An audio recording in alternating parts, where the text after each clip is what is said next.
কোরবানির ঈদকে সামনে রেখে বিভিন্ন জেলায় পশুপালনে ব্যস্ত সময় কাটাচ্ছেন খামারিরা। গত বছরের তুলনায় এবার পশু খাদ্যের দাম বেশি হওয়ায় পশুপালনে খরচ বেড়েছে। এজন্য লাভ কম হবে বলে মনে করছেন খামারিরা। আর অবৈধ পথে পাশের দেশ থেকে গরু এলে লোকসানের আশঙ্কা রয়েছে তাদের।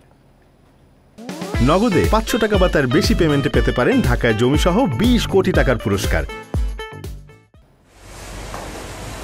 কোরবানির ঈদকে সামনে রেখে প্রতিবারের মতো এবারও নাটোরে গবাদি পশু লালন পালন করেছেন খামারিরা। জেলায় এবার ১৮,৪১০টি খামারে প্রায় ৫ লাখ গরু লালন পালন করা হয়েছে, যার মধ্যে জেলার চাহিদা ২.৫ লাখ। প্রাকৃতিক খাবার খাইয়ে লালন পালন করা এইসব পশুর বাজারে চাহিদা আছে। একদম প্রাকৃতিক খাবার দিয়ে এই গরুগুলা তৈরি করে থাকি। এই কারণে আমি এই ১২ বছরে একটি গরু হাটে নিয়ে যায় বেচতে হয়নি। ৯টা গরু প্রস্তুত করেছি। এটা ৮ থেকে ১২ মণ পর্যন্ত ওজন আছে।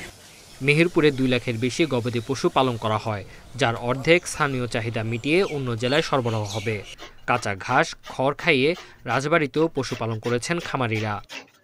সেন্টু, ভুট্টা এগুলোর দাম অনেক বেশি, তাই আমাদের গরু এবার তৈরি করতে অনেক পরিমাণ খরচ হয়েছে। গোখাদ্যের দাম বেশি হওয়ার কারণে গরুতে খরচ অনেক বেশি হচ্ছে, যার কারণে আমরা গরু লালন পালন করে লাভবান হতে পারতেছি না। এবার পশু খাদ্যের দাম বেশি হওয়ায় কাঙ্ক্ষিত দাম পাওয়া নিয়ে খামারিরা চিন্তিত। এছাড়া পাশের দেশ থেকে অবৈধভাবে পশু এলে তারা ক্ষতির মুখে পড়বেন। ভারতীয় গরু আমদানি না করে তাহলে আশা করি আমরা খামারিরা কিছু পয়সা পাবো। কোরবানির পশু পালনে নিরাপদ খাদ্য নিয়ে পরামর্শ দেওয়ার কথা জানিয়েছে প্রাণী সম্পদ বিভাগ। গবাদি পশুর যারা খামারি, তারা যেহেতু যে উদ্দেশ্যে তৈরি করছে সেটা তাদেরকে আমরা সহায়তা করছি এবং তারা যেন নিরাপদ খাদ্য তৈরি করে, সেজন্য আমরা প্রশিক্ষণের মাধ্যমে তাদেরকে স্টেরয়েড মুক্ত, অ্যান্টিবায়োটিক মুক্ত রাখতে চাচ্ছি। যে দাম একটা এস্টিমেট করছে, সেখানে প্রায় ২৫০০ কোটি টাকার মতো আমাদের সর্বমূল্যের দাম আসতে পারে বা তার অতিরিক্ত হতে পারে। কৃত্রিমভাবে যাতে গরু মোটা তাজাকরণ না করা হয় সেদিকে সতর্ক দৃষ্টি রাখা হচ্ছে বলে জানিয়েছে প্রশাসন। Tanzil Hasnat, independent news. এ বিষয়ে আরো জানাতে নাটোর থেকে যোগ দিচ্ছেন আমাদের সহকর্মী বাপ্পি লাহিড়ী। বাপ্পি, পশুপালনের খরচ বেড়েছে, এবার নাটোরে কোরবানির পশুর দাম কেমন আশা করছেন খামারিরা?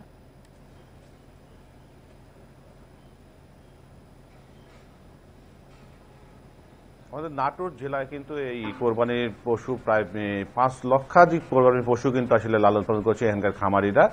তবে আমি যদি বলি যে এখানকার যে নাটোর জেলার যে চাহিদা রয়েছে প্রায় ২.৫ লক্ষ কোরবানির পশুর চাহিদা রয়েছে। এর বাইরে কিন্তু আসলে প্রায় আরো ২.৫ লক্ষ কোরবানির পশু কিন্তু আসলে দেশের বিভিন্ন স্থানে যাবে। আমি যদি এখন দেখাই যে এই যে আমি যে ফার্মটিতে রয়েছি, এই ফার্মটি কিন্তু আসলে নাটোর সদর উপজেলার একটি ফার্ম। এখানে মনোহরা এগ্রো ফার্ম নামে এই ফার্মটি খুব পরিচিত রয়েছে। এখানে প্রায় এখনো শতাধিক কোরবানির পশু কিন্তু এখানে রয়েছে এবং এই পশুগুলোকে দেশীয় প্রযুক্তির খাবার খাইয়ে কিন্তু আসলে বড় করা, যার কারণে এখানকার এই ফার্ম মালিক তিনি মনে করছেন যে আসলে এইবার যে গো খাদ্যের দাম বেশি হওয়ার কারণে কিন্তু আসলে তাদের এই গরুর দামটাও কিন্তু আসলে বৃদ্ধি পেয়েছে।